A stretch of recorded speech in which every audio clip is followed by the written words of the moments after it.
In apologetics today, we talked about the four main arguments for God's existence. And I reminded students that these arguments, while they can move someone from atheism to theism to a belief in God, they're not necessarily going to convince them of the Christian God. These arguments might change someone's mind, but they're not going to change their heart. Only God can change the heart. Only God can save us.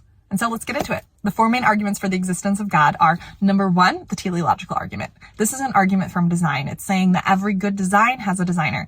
William Paley uses the example of walking along the beach and finding a pocket watch and saying, oh, where did this come from? You wouldn't think it just evolved out of the metals of the earth. You would know that there was a watchmaker who intricately put that together, designed the mechanisms. Every good design of order and beauty and creation has a designer. It's just a basic human principle. And so this is a very strong argument for God's existence. And it's biblical.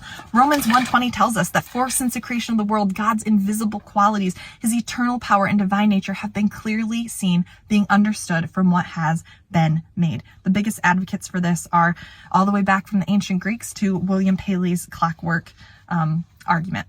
The second is the cosmological argument, sometimes referred to as the Kalam argument. An Islamic scholar was the first to record this. Again, not arguing for the Christian God, but just arguing for a God that set things into motion. The cosmological argument is an argument from causation. It's an argument that says every effect has a prior cause. It's really appealing to physics and saying that this material world had to be set into motion. It couldn't be infinite. A material world cannot be infinite. There has to be the beginning of the series of dominoes, right? And so whatever pushed those dominoes to begin in the material world has to be immaterial.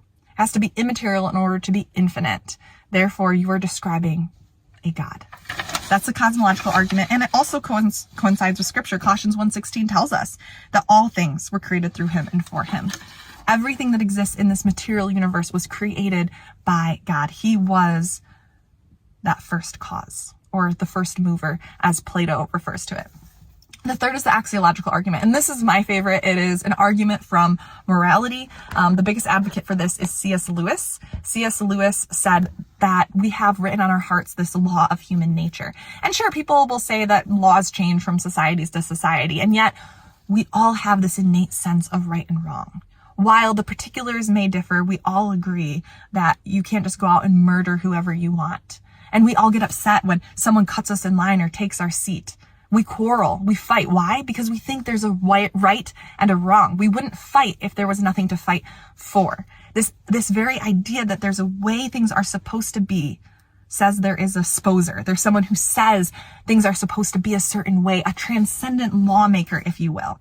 And so oftentimes people use evil as an argument against God, but the very admittance that there is evil, that there is a right and a wrong, is an argument for God. If we're saying that there is a right and a wrong, we're saying that there's laws. And if we're saying that there's laws and there's a transcendent lawmaker who says things are the way that aren't the way they're supposed to be, and there's a right way to order things. There's a universal objective morality. If we desire that, what we're desiring is a God, a transcendent lawmaker of the universe, who again says that there's a way things are supposed to be. I love this argument for morality, and I think it's something that everyone can relate to.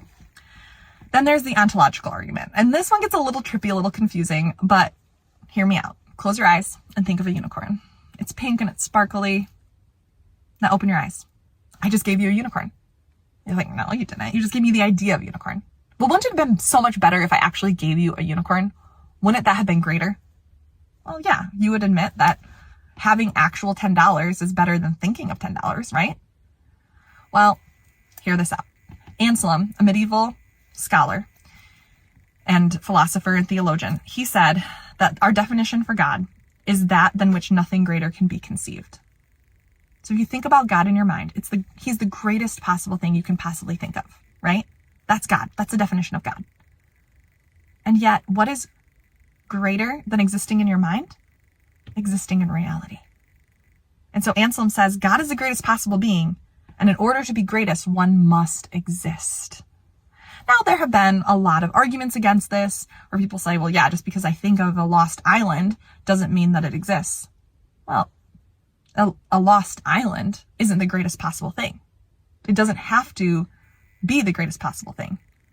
Only God, the definition of God, is the greatest possible thing.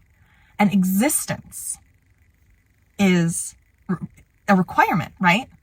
of being the greatest. Kant would argue, well, yeah, but existence, that can't be a description, can't be a predicate, as he says, of God. Santa is red, he has a red suit, has a white beard. These are all descriptions of him. We can't use existence as a description of Santa. He's no more or less Santa if he exists in real life. So we can't use existence as a description of God. And that's where Alvin Plantinga's defense comes into play. And I can't get into it all here, but just know that Alvin Plantinga has a great defense in his modal ontological argument, where he essentially argues that existence isn't a predicate. It's not just simply a description of God. It's necessary to exist in order to be great. And so what Alvin Plantinga argues is just for the possibility of a God. And if it's possible that God exists, then it's necessary that he does in order to be the greatest, right? What Alvin Plantinga accomplishes in his response to the ontological argument, in his defense of the ontological argument, is he puts the burden of proof on the atheist to say it is impossible for God to exist. We no longer have to prove that it's possible for God to exist. The atheist has to prove it's impossible for God to exist. And that is why the ontological argument is still so powerful today. It might not convince anyone of God's existence, but it puts the burden of proof on the atheist to prove that it's impossible for God to exist. So those are some tools in your toolbox when reasoning with someone who wants to discuss God logically. Now remember, these are all appealing to the mind. These are logically sound arguments, but God can change the heart. Only God can change the heart. It is our God who saves, and thank God that he does. And so be rational, but be relational.